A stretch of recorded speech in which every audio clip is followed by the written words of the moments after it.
So to tie down these tails, you will need a yarn needle. I like this one because it's actually sharp on the end, but it also has a big eye, so it's easy to thread. So the first thing, you'll tighten up this center circle by just pulling on your tail, so it'll close up that middle hole. Thread your needle, and then figure out which direction this thread tail is going. I don't want to go back that way. I want to keep going around in the circle the direction it was going. And you'll just go under a bunch of the strands in the circle there. And you'll keep going around in a circle. I want to make sure I go around at least once, usually once or twice depending on how long my tail is. Got a nice long tail this time, so I could go around twice if I want to.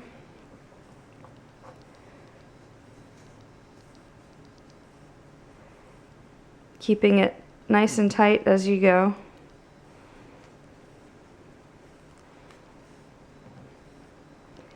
And then when you get as far around as you want, the last one I go back the other way. Make sure you don't go in exactly the same hole you just came out of. You can split the yarn if you want to make sure you're locking it in place, and go back the other direction. Pull that tight. Now that is not going to go anywhere. Take your scissors and cut it close to the edge, and that is done. For the outside edge, start the same way, thread your needle,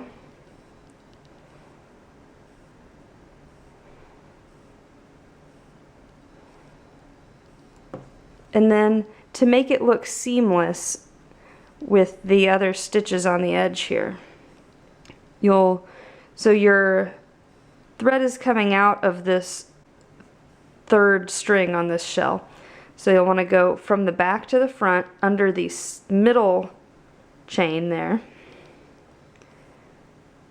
So that's going to be half of your top stitch. And then you go back down through the middle of this gap, that chain one there. So you're kind of recreating the top of that third chain. Like that. And then to tie it down, weave it in through a couple of these chains here. You want to pull it tight, but not too tight, because you don't want to dent in the top of your square. So I kind of pull it both ways just to make sure there's no slack in it, but that it's not over tight. And then same as on the inside circle, go back up in the same direction to lock it in place. Split that yarn there that you just came out of.